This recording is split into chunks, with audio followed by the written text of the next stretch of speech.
क्या नाजुक दौर से गुजर रहा है बीजेपी शिवसेना गठबंधन? क्या किसी भी वक्त हो सकता है बीजेपी शिवसेना में तलाक?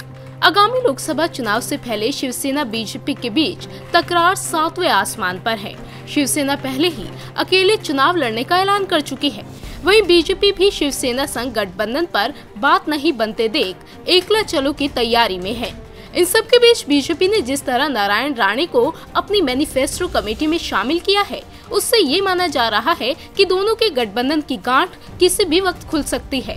दरअसल बीजेपी अध्यक्ष अमित शाह ने चुनाव में विपक्षी पार्टियों समेत शिवसेना को सियासी पटखनी का मजा चखाने का ऐलान किया था।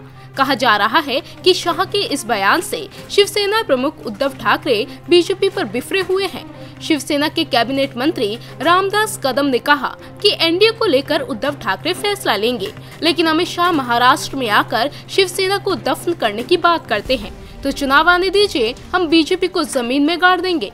उधर नारायण राणे को मैनिफेस्टो कमेटी में शामिल कर बीजेपी ने बड़ा दाव चल दिया है।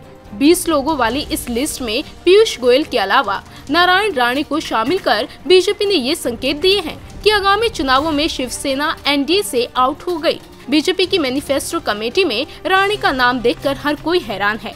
ऐसा इसलिए क्योंकि राणे कहने को तो राज्यसभा में बीजेपी सांसद है, लेकिन उनकी अपनी महाराष्ट्र स्वाभिमानी पार्टी भी है। बीजेपी की ओर से बार बार शिवसेना संग गठबंधन की इच्छा जताने की वजह से राणे पिछले दिनों बीजेपी से अलग अपनी पार्टी के बैनर तले चुनाव लड़ने का ऐलान कर चुके हैं।